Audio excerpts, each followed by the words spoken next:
10 นิ้วพนมแล้วก้มลงกราบหลวงพ่อเจ้าคุณที่ท่านการุณให้ความเมตตาให้ผมมาอยู่คู่สถานีเพื่อมวลประชาผู้มีศรัทธาในรถพระธรรมวุฒิชาติคำพันมุ่งมันเดียวแน่เคยแก่คำสอนของชินวรตรัสจริงทุกคำนำพายาธรรมพ้นจากความทุกข์ดวงตาเห็นธรรมพบสุขเลิศล้ำตามรอยพระองค์เกิดมาชาตินี้โชคดีที่สุดได้พบพระพุทธศาสนาทานศีลภาวนาจิตใจมั่นคงผู้รู้ผู้อยู่กับลมหายใจสติดำรงละโลกโกรธลงตรงทางพระนิพพาน10 นิ้วพนมก้มกราบพระธรรมเสนาบดีเปิดขึ้นสถานีให้ธรรมเป็นทางFM 96ทั่วโลกรับรู้ดูฟังรายการวุฒิชาติคำปันสร้างสรรค์ธรรมะปันสุข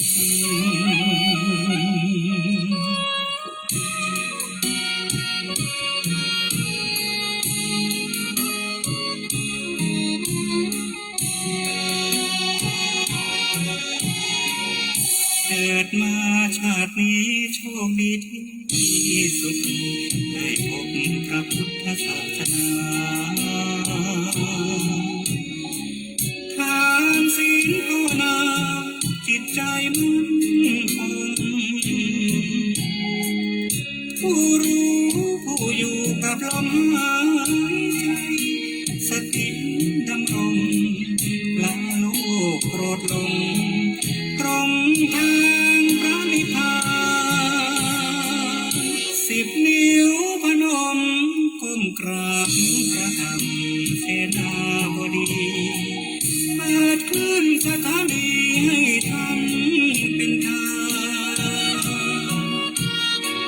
งFM 96ทั่วโลกรับรู้ดูฟังรายการ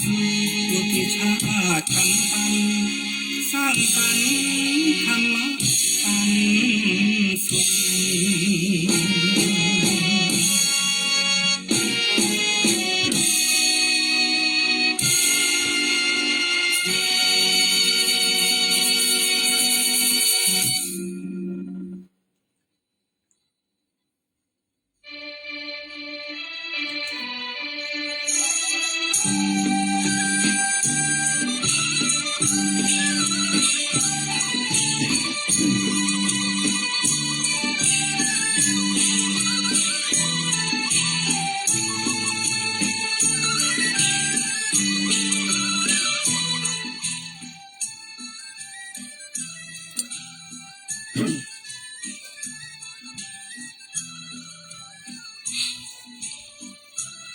เมื่อเฮานอนนิ่งทุกสิ่งทรัพย์บ่มีวันทำในสิ่งที่ปรารถนาเคาะอย่างไรบอกอย่างไรไม่ลืมตาก่อนนี้หนาไม่อยากทำช้ำใจจังอยากรับศีลก็บ่ได้ดังใจนึกอยากจะศึกษาธรรมบ่ได้ดังใจหวังอยากฟังเทศก็บ่ได้แม้จะฟังโอ้เราช่างโง่เขลาเศร้าจนตายขอความสุขสวัสดีจงบังเกิดมีแก่ท่านผู้ฟังแฟนรายการฟังสบายสไตล์วิทยชาติทางคลื่นสถานีวิทยุท้องถิ่นจังหวัดเชียงใหม่คลื่นพ พระพุทธศาสนาและจริยธรรม FM 96.0 เมกะเฮิรตซ์อุปถัมภ์โดยมูลนิธิพระบรมธาตุเจ้าดอยสุเทพมีพระเดชพระคุณหลวงพ่อพระธรรมเสนาบดีเจ้าคณะภาค7เจ้าอาวาสวัดพระบรมธาตุดอยสุเทพเป็นผู้ให้การอุปถัมภ์รายการทุกรายการทางคลื่นสถานีวิทยุ FM 96ขอบพระคุณท่านผู้อำนวยการคณะกรรมการบริหารเจ้าหน้าที่ควบคุมห้องส่งวัดดอยสุเทพท่านอาจารย์พระมหาประสิทธิ์ประสาธิโกขอบพระคุณท่านพระครูเจ้าอาวาสวัดหนองกายเจ้าหน้าที่ควบคุมห้องส่งวัดหนองกายทั้งคฤหัสถ์และบรรพชิตก็เชื่อมสัญญาณวันจันทร์ถึงวันศุกร์ 11 โมงถึงเที่ยงขอบคุณแฟนๆรายการที่ติดตามทั้ง2คลื่นสถานีและทาง Facebook ไลฟ์สดในขณะนี้เวลานี้ทุกคนทุกท่านตัวนะครับ วันนี้เฮาก็ปิกมามาจากกันก็ต้องขอบคุณนะครับตะกี้นี้เพิ่งจะได้รับโทรศัพท์จากทางคุณย่าดวงสุดาสุภรัตน์พร้อมครอบครัวนะได้เมตตาร่วมทำบุญตานเตียนเพิ่มเติม200 บาทกับคุณสิริพรพิชัยราชอันนี้เป็นลูกสาวของคุณย่าก็ร่วมบุญตานเตียนมา200 บาทนะครับก็วันนี้ก่อนที่จะเข้าสู่เนื้อหาสาระธรรมก็คงจะต้องมีการประกาศแจ้งญาติธรรมทุกท่านหน่อยหนึ่งว่า27 28 29 กรกฎานี้การปฏิบัติธรรมของเฮาน่าจะมีการปรับเปลี่ยนเนอะคิดว่าจะเปลี่ยนเป็นการขึ้นไปร่วมกิจกรรมกับทางวัดพระธาตุดอยสุเทพในวันที่28นะรถเฮาน่าจะจัดรถไปกลับนะครับเฮาจะมีการพักนอนเนาะจะไปร่วมกิจกรรมก็จะขึ้น7 โมงเช้านะแล้วก็จะลงหลังจากที่เสร็จงานก็น่าจะเป็นช่วงมาแรงก็บ่ายนี่แหละนะครับก็เอาเป็นว่าไปกลับก็แล้วกันนะ28 กรกฎาคมซึ่งเป็นวันเฉลิมพระชนมพรรษาของในหลวงรัชกาลที่10นะครับที่จะได้เวียนมาบรรจบครบแห่งวาระหนึ่งบางคนถามว่าเป็นเพราะอะไรหยังสืบเนื่องด้วยศาลานิมมานนรดีที่เฮาเคยใจเป็นที่เก็บของเป็นที่ปฏิบัติธรรมเป็นที่พักเป็นที่นอนนั้นทางวัดพระธาตุดอยสุเทพเพื่อนได้มีการปรับปรุงนะครับมีการปรับปรุงก็มีการทุบแล้วก็ทุบอาคารนะครับทุบอาคารฉะนั้นเฮาก็เลยบ่มีสถานที่ที่จะเป็นที่ปฏิบัติธรรมเป็นที่พักที่นอนแม้กระทั่งเป็นที่เก็บของก็ไม่ได้แล้วนะตอนนี้เปิ้นทุบแล้วนะชั้นล่างก็ทุบชั้นบนก็ทุบนะฉะนั้นเฮาบ่สามารถใช้พื้นที่ตรงนี้ได้รับแจ้งมาจากท่านพระครูบดิกาประเสริฐประสันโนแล้วก็ตุลุงนงตอนนี้ก่อนช่วยกันย้ายของนะครับไปไว้ที่ศาลาใหญ่ชั่วคราวแล้วก็เอาไปไว้ยัดไว้ที่ในห้องท่านตุลุงนงแฮมแล้วเดี๋ยวบ่ายๆเนี่ยพี่นานจะเดินทางขึ้นไปดอยสุเทพก็ขอบคุณไอ้ประสิทธิ์คำปัน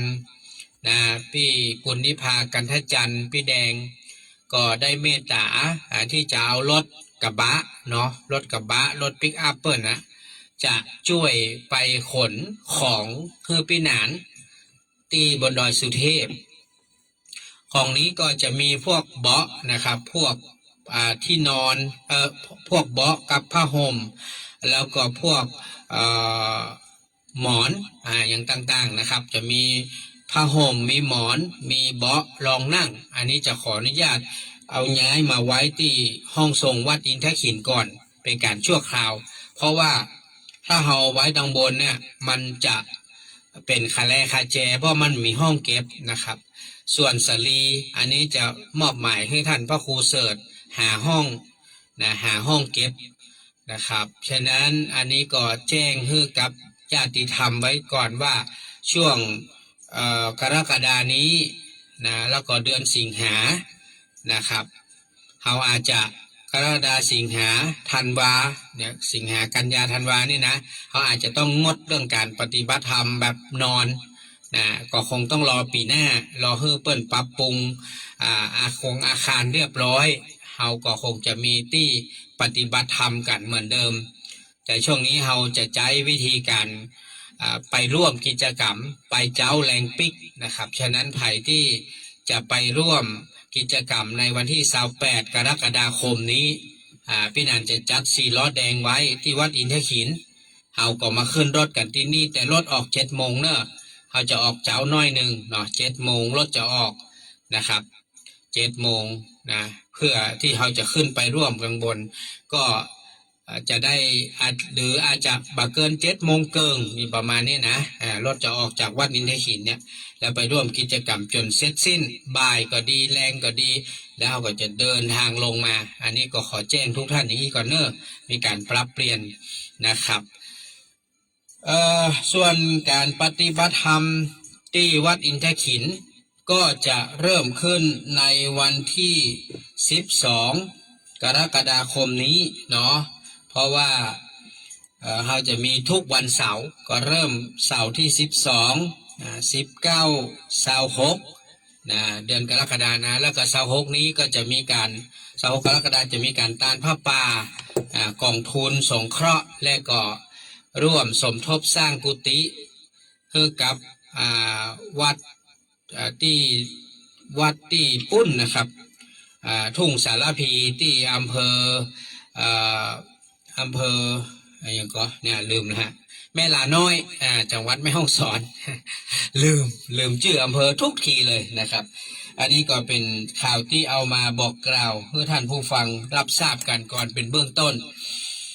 ทีนี้ท่านผู้ฟังทั้งหลายพูดถึงงานที่จะมาถึงเนอะวันที่29นี้เนอะที่วัดดอยสุเทพอยากจะขอเชิญชวนทุกท่านไปร่วมกิจกรรมนะครับร่วมงานบุญที่วัดดอยสุเทพเนาะเพื่อจะมีการทำบุญเบิกเนตรนะพระพุทธรูปนะแล้วก็มีการทำบุญปิดคำเนาะแล้วก็มีการสวดสะเดาะนพเคราะห์สืบชะตาแบบล้านนาใครที่อยากจะไปสะเดาะเคราะห์สืบชะตาสักหน่อยเหรอนี่นะก็เชิญชวนไปร่วมกิจกรรมที่วัดดอยสุเทพตั้งแต่9 โมงไปจนถึงเที่ยงนะครับเนาะ9 โมงถึงเที่ยงอีกก็แล้วกันนะเพื่อท่านจะได้ไปถึงก่อนงานจะเริ่มนะเพื่อนจะเริ่มประมาณ10 โมงน้อยๆก็ขอให้ไปร่วมบุญกันก่อนนะครับอันนี้ก็ฝากข่าวประชาสัมพันธ์แล้วก็ขอบคุณวันก่อนก็มีคุณน้องพัชรินทร์สุกันโทได้ร่วมทำบุญปิดคำ300 บาทคุณยายคำปันวิชัยศรีพร้อมลูกหลานก็เมตตาร่วมบุญปิดคำ300 บาทใครบ่ได้ไปจะฝากพี่นานก็ได้เนอะจะได้พิมพ์เอาลายหมายเอาชื่อท่านแล้วนำปัจจัยใส่ซองไปร่วมบุญในการนี้ก็จะเป็นการทำบุญอายุวัฒนมงคลท่านตุเจ้ามินเฮาตัวเนอร์เพราะว่าเพิ่นจะมีอายุครบ36 ปีนะเพราะว่าทำบุญ3 รอบอีกแล้วกันเนาะเพิ่นอยู่ที่วัดดอยสุเทพก็เป็นอดีตเจ้าอาวาสเนาะก็ตอนนี้ไปอยู่ที่วัดดอยสุเทพท่านก็ไป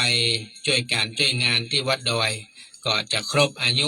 36 ปีในวันที่29 มิถุนายนก็เป็นบุญหลายๆบุญเอาไปรวมกันเนาะพี่นันเองก็จะเดินทางขึ้นไปร่วมบุญด้วยเปิ้ลเพราะวันนั้นได้ปะเปิ้ลที่วัดเจ็ดลินเพื่อก็จวนนะพี่นันไปร่วมบุญตัวอาตมาที่วัดดอยตัวเนอร์นะฝากฝากเชิญชวนญาติโยมพ่อแม่ศรัทธาที่หูจักคุ้นเคย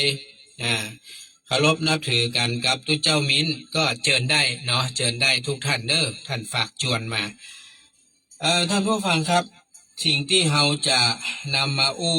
มาเสนอก็ส่วนใครจะร่วมในส่วนของผ้าป่านะครับก็เชิญชวนร่วมบุญได้เนอะเราจะทำเป็นกองทุนสงเคราะห์กับร่วมบุญสมทบสร้างกุฏิให้กับตุเจ้าที่วัดทุ่งสารพีอำเภอแม่ลาน้อยจังหวัดแม่ฮ่องสอนเนื่องจากเกิดภัยพิบัติแผ่นดินไหวทำให้กุฏิหลังที่เปิ้ลอาศัยอยู่เนาะมันเป็นวัดบนดอยนะครับ ก็แตกร้าวมาสามารถจะอยู่ได้ก็จึงต้องสร้างกุฏิหลังใหม่ขึ้นมานะครับแต่ตอนนี้ก็ยังขาดงบประมาณที่จะเอามาก่อร่างสร้างแปลงให้เสร็จสิ้นก็อยากจะเชิญชวนทุกท่านได้มีส่วนร่วมช่วยพระสงฆ์บนที่ราบสูงเนาะบนพื้นที่ราบสูงก็คือบนดอยนั่นแหละนะทางลุ่มเฮานี่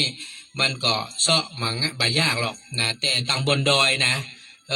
วัสดุอุปกรณ์ที่เราสั่งซื้อไปจากทางลุ่มเนี่ยมันก็ใช้เงินค่อนข้างสูงนะครับทุกอย่างค่าใช้จ่ายมันก็แป้งไปนะท่านฟังอันนั้นก็กุฏิหลังมันจะใหญ่นะเพิ่นก็อยู่ตน2 ตนประมาณนี้แหละนะครับก็เป็นหลังเล็กๆนะครับแต่ว่ามันต้องทำโครงสร้างให้แข็งแรงเนาะต้องได้เททำเสาทำคานให้มั่นคงแข็งแรงนะแล้วก็จะได้เป็นที่อยู่ที่พักคือกับพระธรรมจาริกทั้งหลายเนาะที่เปิ้นไปอาศัยช่วยเผยแผ่ธรรมะให้ความรู้กับศรัทธาประชาชนบนที่ราบสูงนะครับอันนี้ก็ถือว่าเฮาได้ช่วยกันให้หาที่พักที่อยู่ให้กับพระสงฆ์องค์ข้าเจ้าการสร้างกุฏิที่อยู่นี่ก็เป็นบุญใหญ่นะไม่ใช่ว่าบุญน้อยๆเนอะเพราะว่าบนดอยเนี่ยการหาที่พักที่อยู่มันค่อนข้างจะลำบากฉะนั้นท่านใดที่ได้ร่วมบุญพระป่าก็จะแบ่งเป็น2 ส่วนส่วนหนึ่งเอาไว้เป็นกองทุนสงเคราะห์ก็อย่างที่พี่หนานเล่าไปว่าบางทีเนี่ยตั้งแต่ต้นปีมาก็ไปหลายที่หลายตางละก็ได้โจ๊กส่วนตัวพ่องอาศัยตางเงินคุณย่าปานีก่อนคุณปี้ชลีดาพ่อง เอาไปหอมไปตาลเปิ้นเวลามีญาติธรรมเฮาพ่อแก่แม่เฒ่าเปิ้นเสียชีวิตเนาะเฮาก็อยากจะไปร่วมไว้อาลัยร่วมบุญกับเปิ้นสวัสดีครับ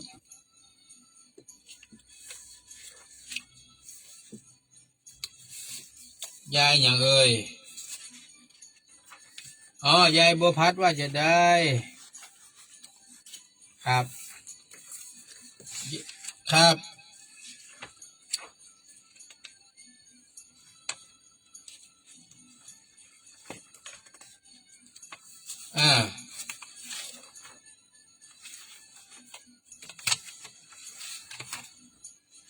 สร้างกุฏิกะ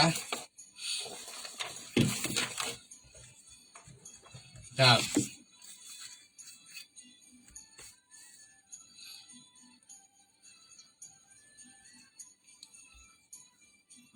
ต้นนี้ช่วงนี้ผมยังบอกว่างเลยแม่อุ้ยยังบอกว่างเลยครับแม่อุ้ยช่วงเนี้ยยังบอกว่างเลยแม่เดี๋ยวถ้าอย่างเงี้ยเดี๋ยวพี่นันว่างเดี๋ยวพี่นันแม่อุ้ยกับพักอยู่ที่เก่าให้มาใช่กะบ้านที่ในซอยให้มาใช่กะมันก็บ้านไหนยังก็บ้านไหนยังก็บ้านปูคาเนาะผมไปหาแม่อุ้ยคันนั้นเตื้อหนึ่งเนาะ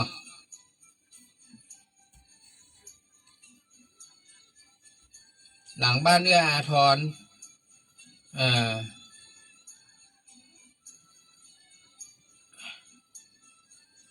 ถามว่าใดได้บัดเดี๋ยวนี้แม่อุ้ยจะห่วมพระป่า300แม่งก็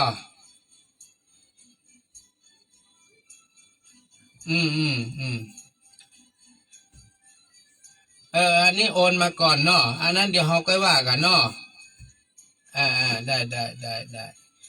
อนุโมทนาแม่อุ้ยพัดเงินถาเนอะที่ได้เมตตาแจ้งความประสงค์ร่วมผ้าป่ามานะครับของทุนเนาะ300 บาทอนุโมทนาเนอะแม่อุ้ยเนอะแต่วันนี้ได้รับข้อความมาจากทางคุณน้องพัชรินทร์สุกันโทพร้อมด้วยครอบครัวบอกว่าจะขอร่วมบุญโดยตึงผ้าป่าของทุนนะครับ500 บาทสาธุนะครับอนุโมทนาแล้วก็ขอบคุณแม่เกษรชัยวุฒิแม่สุธามินทรีเตเนอร์ได้ร่วมตั้งเจตนามาจำนวน300 บาทแล้วก็คุณป้อวัฒนาแม่เป็นพดปิ่นแก้วก็200 บาทแล้วก็ฝากไปผ้าป่าบูรณะบ่อน้ำ100แล้วก็ร่วมบุญที่บนดอยสุเทพเสา9นี้จำนวน200 บาทเนาะก็ขออนุโมทนาเพราะว่า พ่อกับแม่ฝากตังไว้ที่พี่หนาน500ขอบคุณแม่พวงบุภาตันทาพร้อมลูกหลานร่วมบุญผ้าป่า200 บาทต่อวาเนอร์คุณปี้สิริกรจันทรศิริน้องนลินน้องตะวันพจนาถก็ร่วมบุญมา400 บาทผ้าป่ากับกล่องทุนเนาะก็เขาจะทำเป็น2 ส่วนเอาไปสมทบสร้างกุฏิหนึ่งแล้วก็เอามาเป็นกองทุนสงเคราะห์หนึ่งนะครับเนาะอันนี้ก็คือได้ตัวใดก็คือแบ่งเกิงนั่นแหละ300กับคน150อย่างเงี้ยนะมันจะได้2 บุญมันจะได้ผ้าป่าที่เดียวนี่แหละ26 กรกฎาเนี่ยที่เขาจะตานที่วัดอินทขินเนี่ยเพราะว่าจะมีปฏิบัติธรรมก็อย่างที่อู้ไปนะพี่นันจะมีจัดปฏิบัติธรรมทุกวันเสาร์เริ่มเสาร์ที่12 กรกฎาคมนี้เนอะก็ปล่อยแม่ท่านใดสนใจก็มาร่วมได้เขามีเริ่มกันตั้งแต่บ่ายโมงนะไปจนถึงประมาณเต็มที่บ่เกิน4 โมงนะครับ3 โมงเกิน4 โมงนี่แหละท่านก็จะได้ปิกบ้านปิกจองเขาจะมีน้ำดื่มจะมีกาแฟมีโอวัลตินมีน้ำฮ้อนนะครับแล้วก็เดี๋ยวดูเรื่องขนมก่อนไผ่ที่จะช่วยสนับสนุนเป็นกาแฟโอวัลตินเป็นน้ำดื่มนะครับเป็นขนมอยากจะร่วมเลี้ยงผู้ปฏิบัติธรรมทุกวันเสาร์ที่วัดอินทขินเป็นปีที่12นะใครที่จะร่วมเลี้ยงร่วมบุญด้วยกันก็แจ้งพี่หนานได้เด้อเฮาก็จะจัดซื้อนะครับกาแฟโอวัลตินน้ำดื่มแล้วก็ขนมมาเลี้ยงผู้ที่มาร่วมเข้าอบรมปฏิบัติธรรมปีที่12ที่วัดอินทขินของเขานี้ก็เชิญชวนทุกท่านนะครับเริ่ม12 กรกฎาคมเราจะได้ขึ้นกรรมฐานก็จะได้นิมนต์ครูบาอาจารย์ก็คิดว่าน่าจะลองติดต่อท่านอาจารย์พระครูนะสมุวิสุวัตว่าท่านว่างก็เนาะรูปใดรูปหนึ่งเนี่ยถ้าท่านมาว่างก็จะติดต่อรูปอื่นนะให้ท่านมาขึ้นกรรมฐานให้กับพ่อแม่ศรัทธาเฮาก็เชิญชวนนะครับใครสนใจเรื่องการปฏิบัติธรรมนะสิ่งที่เราควรที่จะเรียนรู้อย่างที่อู้ไปตะกี้ว่าถ้าวันหนึ่งเรานอนกึ่งดึงอยู่ในโรงเปิดนิมนต์พระมาเทศเปิดนิมนต์พระมาสวดอภิธรรมเขาก็จะเนี่ยใดก็จะเนี่ยใดจะได้เคาะจะได้ข้ออีมันก็ข้อว่าไดพระจะเทศแล้วเนอฟังเทศเนอพระจะสวดอภิธรรมแล้วเด้อฟังเพิ่นสวดอภิธรรมเด้อ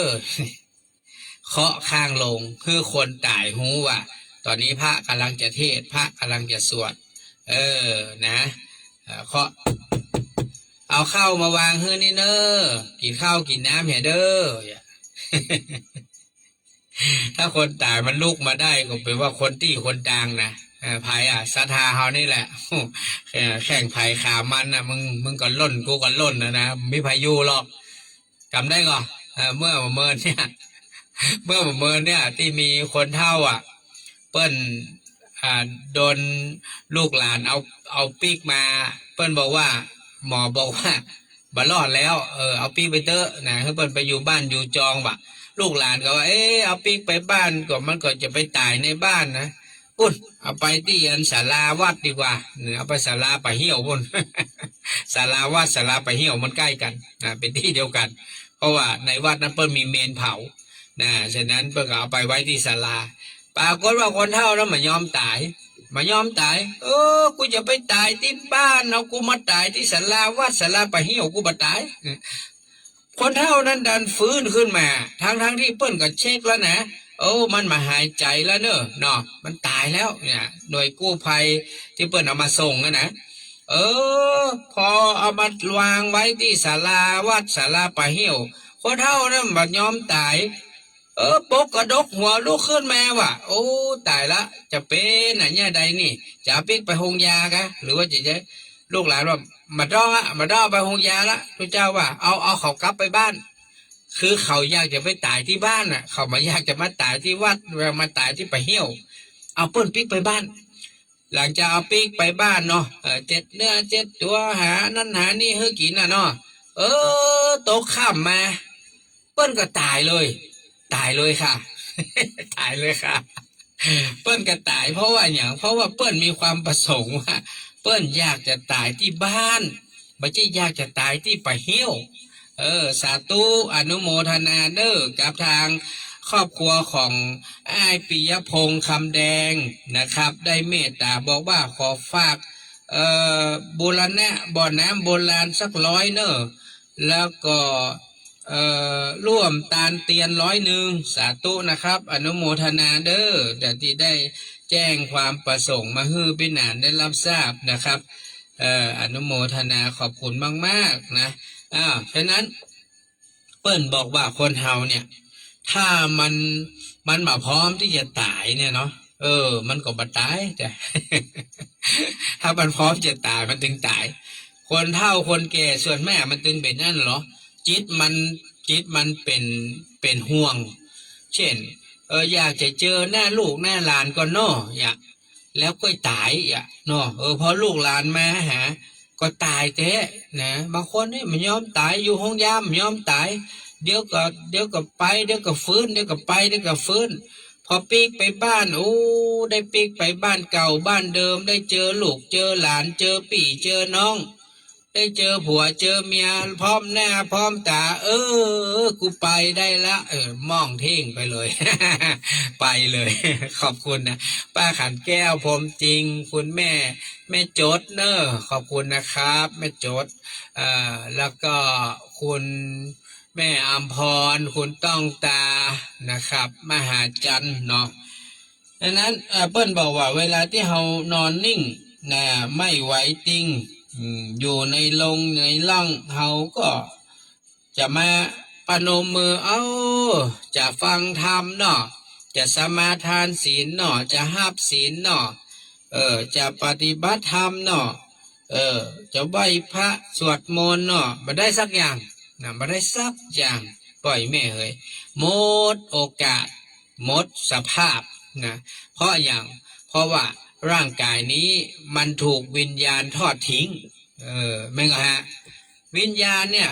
เวลามันออกจากร่างไปเนี่ยมันจะเหลืออย่างมันก็เหลือแต่ร่างกายนี้มันบะกระดุกกระดิกมันบะดิ้นบะตวงมันบะกินนะมันบะกินเข้ามันมาหายใจตัวที่ออกไปคือวิญญาณเนาะวิญญาณน่ะเห็นไหมรูปเวทนาสัญญาสังขารวิญญาณรูปคือร่างกายของเราวิญญาณคือตัวรู้รูปเวทนานะตัวรู้มันอยู่เนาะเวทนาก็มีละสัญญาความจำได้หมายรู้ก็มีละไอ้สุขทุกข์เนี่ยมีสักอย่างเนาะจำได้หมายรู้ปรุงแต่งสังขารไม่มีวิญญาณออกไปเนี่ยหมดเลยนะวิญญาณออกปุ๊บเวทนาบ่มีสัญญาบ่มีสังขารบ่มี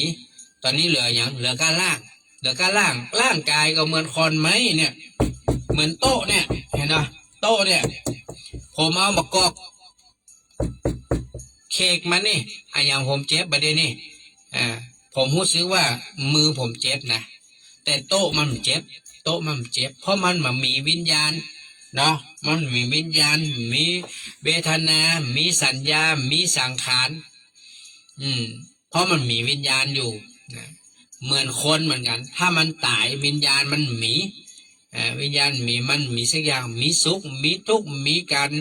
จดจำมันมีเรื่องการปรุงแต่งต่างๆมันมีสักอย่างนะที่มันมีวิญญาณมันมีตัวรู้มันถึงสามารถรับรู้ได้ทุกสิ่งทุกอย่างบอกว่าสุขบอกว่าทุกข์เย็นหนาวอ่อนฮ้อนแข็งอย่างมันเดี๋ยวหูหมดฮัลโหลครับฮัลโหลครับฮัลโหลว่าได้แม่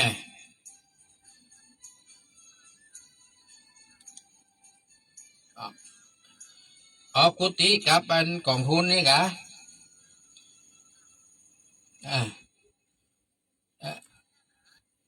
อันนั้นก็มาหอมที่อาจารย์ได้เลยอันนั้นน่ะมุงกับเบื้องมาหอมที่เปิ้นได้เลยเนาะกับเบื้องแผ่นซาวให้มาหอมที่เปิ้นได้เลยนั่นแหละเดี๋ยวเปิ้นจะหูเองได้ครับได้ขอบคุณเนอะแม่จะโดนป้อภัยบุญปกปิงเมืองเพื่อจะมาร่วมปุจจาทำบุญกับเบื้องใครมาได้ก็มาเขียนเอาแผ่นละซาวมาเขียนติดกับเบื้องกันแผ่นละ20 บาท เขียนชื่อลูกชื่อหลานชื่อพ่อชื่อแม่ใส่เข้าไปแผ่นละซาวดังนั้นท่านผู้ฟังทั้งหลายสิ่งที่เราท่านทั้งหลายเข้าใจกันมาโดยตลอดว่ามันแปลกว่าคนเฮานี่ยามเมืองมีชีวิตอยู่เปิ่นจวนไปกินไปตาลบ่ไปเนี่ยนานวุฒิชาติมันจวนไปตาลเตียนเนี่ยรถตู้มันว่างอยู่3-4ที่นั่งเนี่ยไปไปบ่ไปอยากเปิดจวนไปก็ไปทางที่ก็บ่ได้ไปเสี่ยงอย่างมากมายก็แค่หอมการรถบ่ได้เข้ามันก็จะจัดฮื้อไป8 วัดก่อนนะเตียนพวกก็เตรียมแล้วผ้าล่มพวกก็เตรียมกันที่กำลังพิมพ์ชื่อเจ้าภาพล่มเจ้าภาพเตียนเจ้าภาพตาลร่มตาลผ้ากำลังเร่งพิมพ์นะเพื่อที่จะสั่งซื้อผ้านะครับร่มมาแล้วก็จะได้ติดแปะให้เรียบร้อยกระดาษก็หมดนี่ประเด็นนี้เดี๋ยวจะต้องไปซื้อกระดาษมาเพิ่มนะครับตัวก็ต้องโจกเองนะซื้อโจกส่วนตัวเนี่ยกระดาษสติกเกอร์เนี่ยแผ่นหนึ่งก็ปึกหนึ่งก็100 กว่าบาทนะนี่ก็ต้องไปซื้อเองเปิ้นเตรียมให้หมดปลาไปกินไปตาลไปเปิ้นจวนมารักษาศีลมาปฏิบัติธรรมนี่เดี๋ยวช่วงเข้าพรรษานี่ทุกวันเสาร์บ่ายโมงถึงประมาณ3-4 โมงแรงกาแฟโอวัลตินก็เตรียมเฮ้อน้ำดื่มก็จะเตรียมเฮ้อเนาะน้ำฮ้อนก็จะเตรียมเฮ้อนะครับพัดลมก็จะเตรียมเฮ้อนะขนมถ้ามีตังก็จะซื้อเฮ้อเนาะเนี่ยก็เตรียมเฮ้อหมดนะอาจารย์ก็จะซ้อมาสอนเฮ้อก็บ่ค่อยมากันบางทีเฮาคนจัดนี่มันเหนื่อยเนาะต้องเสาะต้องหาทุกอย่างเนาะหากาแฟหาโอวัลตินหาขนมหาน้ำร้อนน้ำเย็นเอามาเลี้ยงแต่คนมา10 กว่าคน20 กว่าคนเก่บางครั้งมันก็ท้อเหมือนกันเนี่ยแต่บางคนว่านี่มันยังเงี้ยก็อินดูคนที่เปิ้นเคยมาพี่นานบัจัดละกะนี่บนดอยก็บัจะหาได้มีแล้วเนี่ยประเดี๋ยวเนี่ยจะได้ไปเจ้าแรงฟิกปฏิบัติก็บ่ได้ละเพราะว่ามันมีที่พักที่นอนโอ้แย่จะได้ถ้าเฮาบ่จัดอินดูเปิ้นนะอย่างน้อยก็มีเป็น10นะ10 ปลายที่เปิ้นเคยมาปฏิบัติกูปีเปิ้นว่ามาที่วันนี้ได้ขีดนี่มันสะดวกพี่นานมันบักใกล้บักไกลมันสะดวกนะก็เลยอยากจะมาปฏิบัติที่วัดอินทขินเนี่ยอย่างน้อยก็ได้มาทบทวนได้มาปฏิบัตินะฮะเฮาก็พยายามนะที่จะทำทุกอย่างนะปาไปกินไปตานปาไปรักษาศีลภาวนาไปไหว้พระสวดมนต์ไปสร้างคุณงามความดีก็ตอนที่ยังทำได้มีชีวิตอยู่เตียวได้อู้ได้ปักได้กินได้ก็แย่เหี่ยวันหนึ่งมีบ้ามีแห้งเตียวก็มาได้ลูกก็บ่ไหวไปไหนก็บ่ฮอดก็จะได้อยู่บ้านนั้นนะเหมือนคนเฒ่าหลายคนอายุ80-90ไปไหนบ่ได้ละได้ก็นั่งอยู่บ้านปฏิบัติอยู่ที่บ้านก็ยังดีนะดีกว่าบางคนโดยเดี๋ยวก็จะดูทีวีเดี๋ยวก็จะฟังเพลงก็เดี๋ยวก็จะรับเดี๋ยวก็จะนอนมาได้อย่างยิ่งอายุนักยิ่งต้องเร่งท่านผู้ฟังอายุนักนี่นะจ้าบ่ได้นะเฮาไม่ใช่มีเวลาเหมือนละอ่อนแม้แต่พี่นานเองเนี่ย50 ต้นเนี่ยพี่นานยังต้องเร่งมาตั้งแต่ไหนละตั้งแต่อายุ30 ต้นตั้งแต่บวชพระเจ้านะ24เร่งมาตั้งแต่อายุ24ท่านผู้ฟังตอนนี้53เป็น20 กว่าปีแล้วนี่เนาะเป็น20 ปีแล้วก็ทำมาตลอดเฮามีความรู้สึกว่าคนเฮายิ่งแก่เฒ่ายิ่งต้องกินต้องตานเนอะยิ่งต้องรักษาศีลไหว้พระสวดมนต์ภาวนาเนอะล่ามาได้นะล่ามาได้เพราะชีวิตตั้งหน้ามันมีไผหูหรอกครับว่าเฮาจะเป็นไปจะใดฉะนั้นถ้าไปถามคนตายผีตายเนี่ยถ้าเขายังบอกไปได้นะจิตวิญญาณเขายังวนเวียนอยู่ที่ร่างเขานะ อย่างหลายคนทำโอ้อาจารย์มหาวิษณุเปิ้นทำไปจะนอพินานเนาะบางคนเปิ้นว่านะเปิ้นถ้าจะอยู่เนี่ยอยู่ที่วัดเจ็ดลีนเนี่ยเปิ้นก็คงจะพอศรัทธาญาติโยมเขาเนี่ยไปมาห่วมบุญกินตาลพ่องนี่นะศรัทธาเปิ้นว่านะยกตัวอย่างว่าถ้าท่านอาจารย์พระมหาวิษณุเปิ้นหันเพื่อมีความรู้สึกแบบเดียวกันโอ้อนุโมทนาเนอศรัทธาญาติโยมเนอมาร่วมทำบุญโรงทานมาร่วมกินร่วมทานร่วมบุญกุศลด้วยกันท่านก็ยินดีอนุโมทนาแต่ว่าคนที่เป็นเจ้าบ้านอย่างเฮาเนี่ยถ้าสมมุติว่าเฮาตายแล้วเฮาบ่ได้กินได้ทานเฮาบ่ได้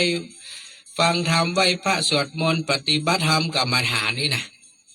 ท่านจะมีความรู้สึกว่าท่านเนี่ยขาดทุนเพราะเป็นผีเนี่ยท่านยังบ่ได้สักอย่างยังบ่ได้เลยจะกินจะทานกะก็บ่ได้จะไปไหว้พระสวดมนต์ภาวนาจะไปปฏิบัติธรรมได้ก็บ่ได้สักอย่างอ่ะเหมือนอย่างเทวบุตรเทวดาเหมือนกันเปิ้นว่าบางครั้งนะเทวบุตรเทวดานี่เปิ้นยังข่อยมนุษย์เฮานะมนุษย์เฮาเนี่ยภพภูมิเฮาเนี่ยเปิ้นมีอย่างนรกกับภูมิเนาะมนุษย์ภูมิเทวภูมินั่นหมายความว่าไหนภพภูมินรกภพภูมิมนุษย์ภพภูมิสวรรค์3ภูมิเนี่ยนะภพภูมิที่ดีก็คือภพภูมิการเป็นมนุษย์เพราะมันสร้างความดีก็ได้แต่มันก็ทำความชั่วได้ตัวเนอะความดีก็ทำได้ความชั่วก็ทำได้ทำความดีก็ได้ปิ้งมาเป็นมนุษย์ต่อยอดบุญต่อไปหรือไปเกิดเป็นเทพบุตรเทวดาหรือเข้าความเป็นอริยภูมิเข้าของภพภูมิของความเป็นอริยบุคคลทั้งหลายโสดาสกิทาคานาคาลานอันนั้นการเป็นมนุษย์เนี่ยนะเป็นภพภูมิที่มันทำได้ทุกอย่างจะไปดีก็ได้ไปชั่วก็ได้เมื่อจะไปสวรรค์ก็ได้จะไปเข้าถึงมรรคผลนิพพานก็พระพุทธเจ้าก็มาอุบัติเกิดขึ้นในโลกมนุษย์เฮาแล้วก็มาตรัสรู้ในเมืองมนุษย์นี่หนูสอนมนุษย์สอนเทพบุตรเทวดาอินพรหมเห็นไหมพระพุทธเจ้าเนี่ยสอนแผ่วมนุษย์สอนเทพบุตรเทวดาปุ่นเห็นไหมนั่นหมายความว่าใดหมายความว่าภพภูมิความเป็นมนุษย์นี่เป็นภพภูมิที่ดีมากๆอ่ะท่านผู้ฟังมันอยู่กึ่งกลางเลยนะอันนี้นรกอันนี้นี่มนุษย์บนสวรรค์เนี่ยมันอยู่กึ่งกลางเนี่ยเขาจะไปไหนอ่ะเขาจะปิ๊กไปเกิดเป็นสัตว์เดรัจฉานกะไปเป็นเปรตอสุรกายไปเป็นสัตว์นรกเนี่ยเพราะว่าอบายภูมิอบายภูมิ4มีอย่างก็คือมีสัตว์เดรัจฉานเปรตอสุรกายแล้วก็สัตว์นรกเห็นไหมถ้าเรามีศีล5เป็นอย่างน้อยเราไหว้พระสวดมนต์เรากินเราทานเราปฏิบัติธรรมเปิ้นเรียกว่าจะเป็นการทำให้ภูมิที่มันต่ำกว่าความเป็นมนุษย์อ่ะเป็นสัตว์เดรัจฉานเป็นสุรกายเป็นสัตว์นรกมันจะบ่ค่อยได้เกิดขึ้นกับเฮานะครับไม่ได้เกิดขึ้นกับเฮาแต่ถ้าเข้าถึงความเป็นอริยบุคคลตั้งแต่โสดาบันขึ้นไปนะโสดาก็ปิดอบายเลยนะบ่ได้เกิดละอบายนี่มันต้องถามละอาจจะเกิดเป็นมนุษย์ได้อยู่นะครับเป็นเทพบุตรเทวดาก็ได้นะครับแต่ว่าภายใน7 ชาติเป็นว่านะ7 ชาตินะหลังจากที่บรรลุโสดาบันไปแล้วเนี่ย7 ชาติเท่านั้นแหละนะเป็นสุดท้ายเลยนะก็จะเข้าสู่นิพพานนั่นหมายความว่ามันมีแต่เจริญขึ้นมันไม่มีตกต่ำมันไม่มีลงมีแต่ขึ้นอย่างเดียวฉะนั้นเฮาเป็นมนุษย์เนี่ยเฮาทำได้ทุกอย่างมันมีแต่ว่าเฮาจะทำหรือไม่ทุกวันนี้แม้แต่การประกอบสัมมาอาชีพทั้งหลายนะการทำมาหากินของเฮาทุกวันนี้เหมือนกันเปิ้นบอกว่าศีล5เนี่ยมีความจำเป็นและสำคัญมากยกตัวอย่างเช่นคนที่ประกอบอาชีพต่างๆสัมมาอาชีวะคนที่มีสัมมาอาชีวะเลี้ยงชีพในทางที่ชอบก็คือคนที่ไม่ทำผิดศีลข้อที่2มั้งฮะข้อที่1ว่าปานาติปาตา ละเว้นการฆ่าสัตว์ตัดชีวิตข้อที่สองอทินนาทานการลักการขโมยนะครับคนมาลักมาขโมยก็ต้องประกอบสมัยอาชีพก็ต้องคิดดูให้ดีก่อนว่าอาชีพไหนที่มันบ่ผิดศีลผิดธรรมอาชีพไหนที่มันผิดกฎหมายบ้านเมืองท่านเห็นก่อนที่เราเห็นข่าวเป็นแผวตำรวจเป็นแผวป้อนหลวงกำนันไปอย่างไปค้ายาบ้าถูกไหม ผู้ถือกฎหมายไปทำผิดคนเดียวเนี่ยมันเปิ้นแล้วมันลดโทษเท่านะถ้าเป็นป้อนหลวงกำนันนี่เป็นไล่ออกนะเป็นตำรวจเป็นข้าราชการนี่เป็นไล่ออกเลยเปิ้นถือว่าทำผิดวินัยร้ายแรงนะคุณเนี่ยหูกฎหมายคุณเป็นข้าราชการกินเงินเดือนประชาชนดันมาทำสิ่งที่ผิดกฎหมายการค้าขายยาบ้าอย่างเงี้ยนะทำลายชีวิตคนการตัดไม้ทำลายป่านี้เนาะการขายของที่มันเป็นสิ่งผิดกฎหมายเนี่ยเดี๋ยวนี้มันมีอย่างบุหรี่ไฟฟ้านี่ก็ไม่ได้เนอะบุหรี่ไฟฟ้านะผิดกฎหมายนะไม่ได้เลยนะครับอย่างที่มันผิดกฎหมายการเป็นค้ามนุษย์อันนี้ก็มีนะค้ามนุษย์เดี๋ยวนี้มันมีแผ่วกระทั่งว่าคนนะที่เป็นคนต่างด้าวเข้ามาในประเทศอันนี้ก็ผิดกฎหมายนะอันนี้ผิดกฎหมายถือว่าเป็นอาชีพที่มันบัสุจริตแม้กระทั่งเรื่องของทุกวันนี้ที่เราเห็นก็จะมีเรื่องของการใช้อำนาจหน้าที่ที่ตัวเก่ามีไปช่อลาดบังหลวงไปเรียกประท้วงว่าเรียกสินบนเนาะเรียกสินบนจากคนทั้งหลายเนี่ยอันนี้ก็ถือว่าเป็นการทำผิดกฎหมายการค้าขายอาวุธเช่นอย่างเขาขายปืนเถื่อนพ่องเนาะยาที่มันเป็นอันตรายต่อคนนี่อันก็เมื่อเนี่ยที่เปิดไปเงียบเป็นแผวข้าราชการเนี่ยไปทำผิดนะก็ไปสั่งยาเปิดห้องว่ายาเนี่ยมันจะเอามารักษาคนที่เป็นพวกซึมเศร้าทั้งหลายคนที่เป็นพวกจิตโรคประสาทที่นอนบัดลับอยู่มาเนี่ยเป็นห้องไว้นะเอาไปขายแล้วเอาไปเป็นยามไปมอมคนตามพับคับบาร์เนี่ยเห็นไหมเอาไปหยอดเอาไปทำให้สาวมึนเมาแล้วก็ถูกกระทำย่ำยีนี่นะอันนี้เห็นไหม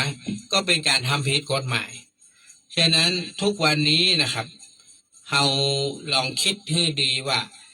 ในศีลห้าเนี่ยจริงๆแล้วถ้าเราสามารถรักษาได้เนาะตั้งแต่ศีลข้อที่หนึ่งการละเว้นจากการฆ่าสัตว์ตัดชีวิต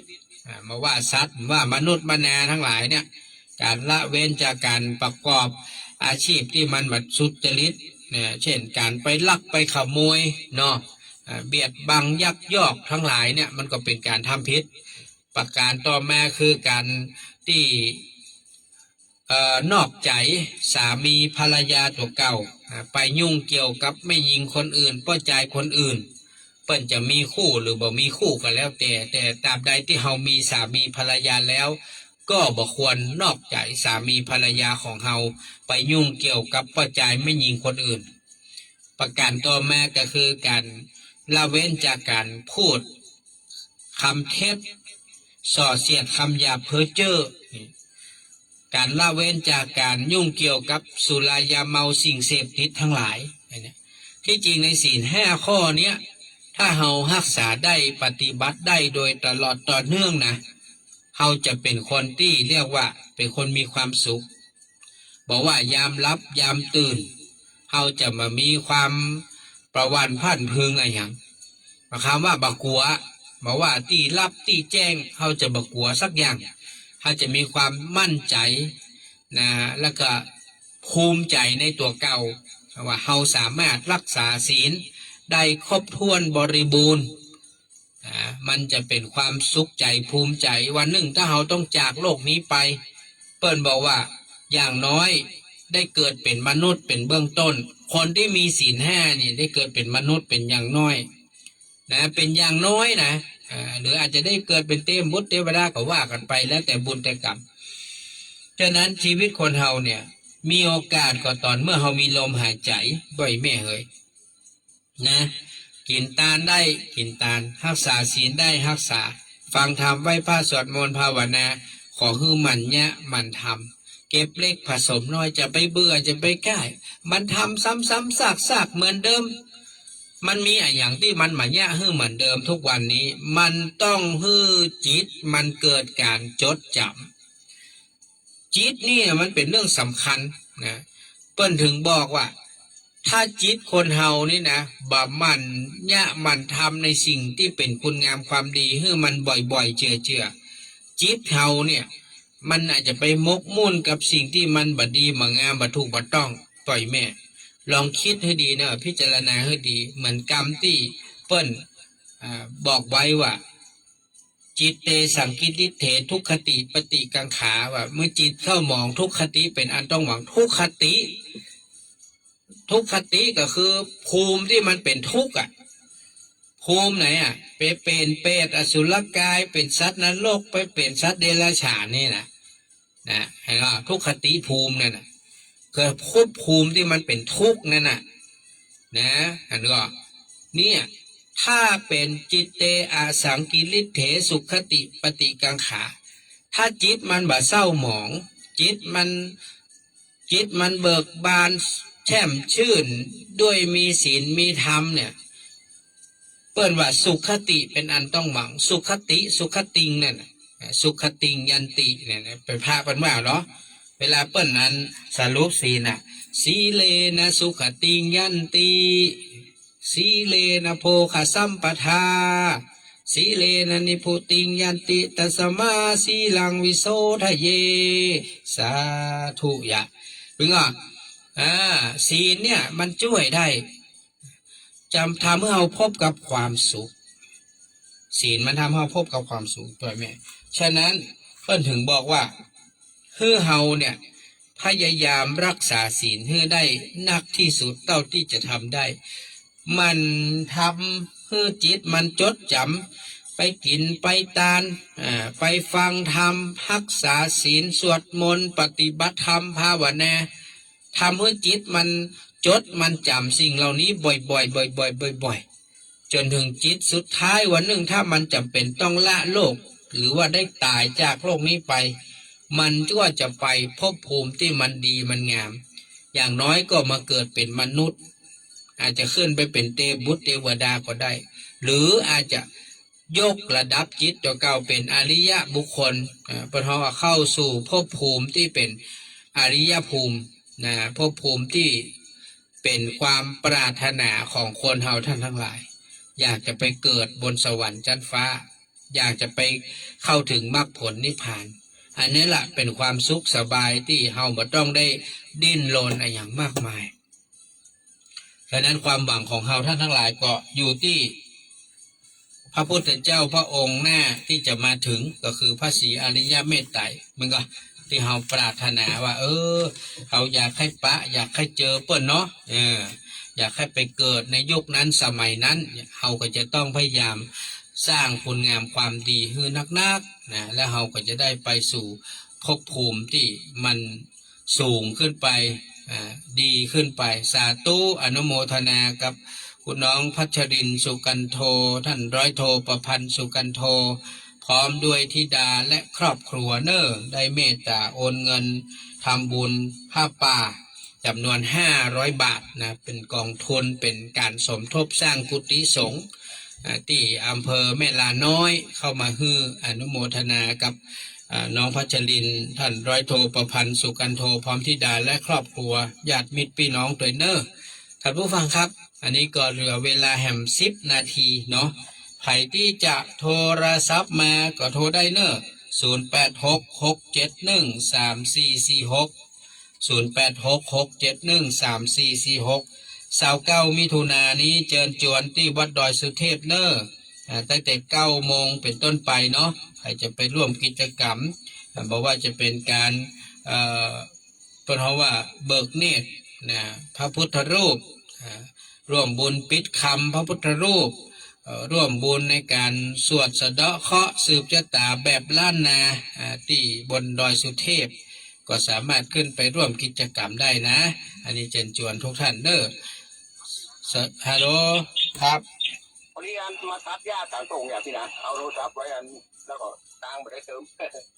อ๋อมาเป็นหยังพอดีตะกี้ว่าจะอู้แล้วบ่ได้อู้เลยก็เลยติดต่อญาติธรรมละตอนแรกว่าจะใจรถพอดีปัญญาธรรมก็จะเอารถไปส่งให้ อ๋อ ขอบคุณเด้อขอบคุณเด้อ ครับผมครับ ขอบคุณไออูดนี่เป็นไผไออูดนี่เป็นคนขับสี่ล้อแดงนะเป็นน้องเป็นนุ่งกับลุงหมูนะไออูดนี่เปิ้นเป็นคนรับภาระธุระแทนอันลุงหมูเนาะเปิ้นจะได้ช่วยเป็นธุระเวลาเขาจะไปปฏิบัติธรรมไปหั่นไปนี่เปิ้นจะเป็นคนช่วยมาขนเขาขนคนขนรถไปนะอ๋อสาธุครับนางสาวกฤษดาพรแก้ววรรณะแล้วก็นายธนัทแช่ชาขอร่วมบุญตานเตียน200กุฏิส่ง200โอสาธุเนออนุโมทนาเนอคุณนางสาวนะครับนางสาวกฤษดาพรเนาะแก้ววรรณะนะพร้อมครอบครัวเนาะแก้ววรรณะนะครับแล้วก็นายธนัทแช่ชานะพร้อมครอบครัวก็ตานเตียนตัว200แล้วก็ทำบุญกุฏิเนาะผ้าป่าเนาะผ้าป่า200 บาทสาธุเนออนุโมทนาบุญตัวที่ได้เมตตาแจ้งเข้ามาที่ต่างFacebook วินานเนาะแจ้งเข้ามาให้เป็นนานได้รับทราบสาธุอนุโมทนาบุญขอบคุณมากๆเปิ้นได้โอนมาให้เป็นที่เรียบร้อยละของแม่อุ้ยพัดเงินถ้าโอนแล้วก็เมตตาแจ้งพี่นานด้วยเนอะแม่อุ้ยเนอะ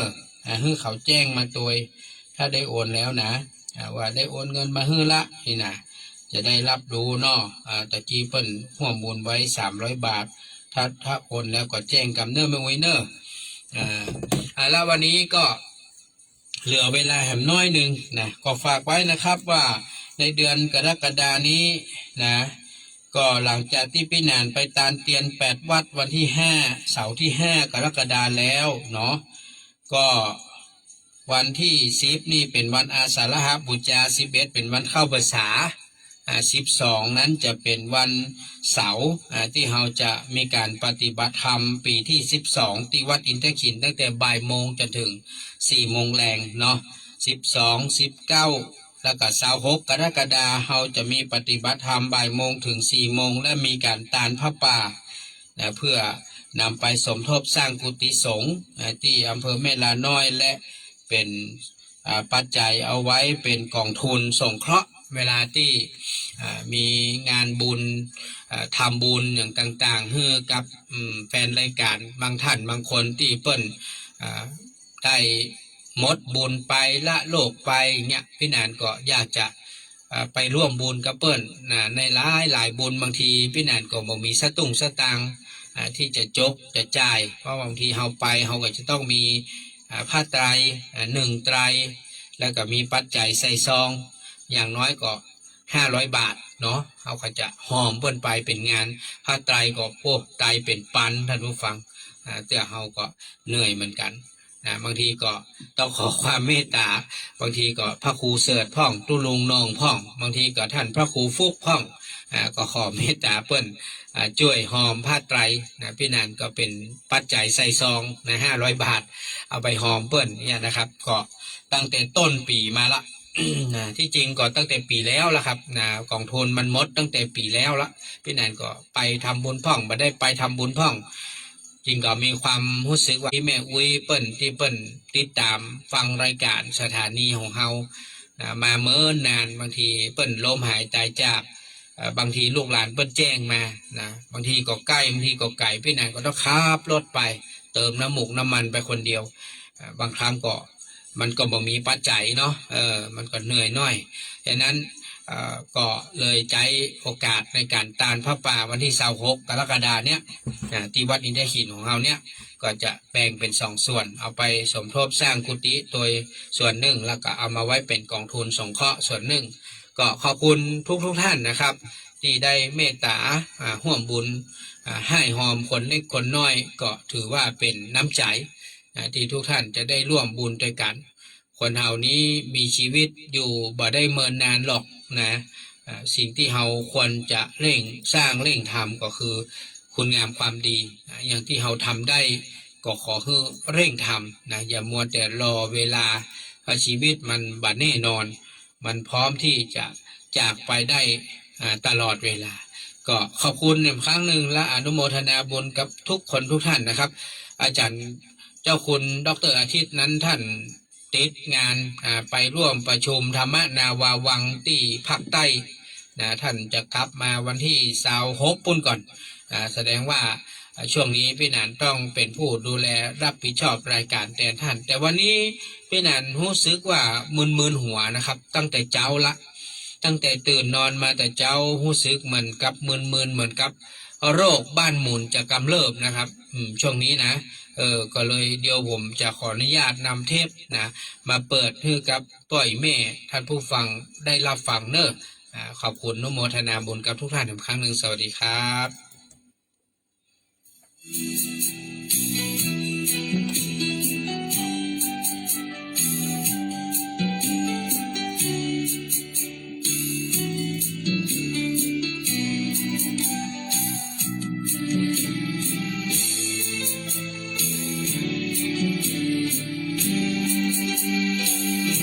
ในโลกนี้ไม่มีผู้ใดลีกพ้นยังคงเวียนวนด้วยผลจากการกระทำทุกชีวิตถูกลิขิตตามกฎแห่งกรรมกฎหมายเพียงให้หลับจำแต่กฎแห่งกรรมติดตามจนตายเกิดในชาตินี้ยังคงใช้ในคำเก่าความดีจะช่วยบรรเทาให้กรรมเก่าลดความจำลายทำคำทำชั่วไม่กลัวบาปอยากช้ารอดพ้นโทษอันเป็นยังไงอันยกเลิกไปก่อนก็ได้ไม่อาจเลือนหายจากผู้ยกเลิกไปก่อนก็ได้เป็นยัง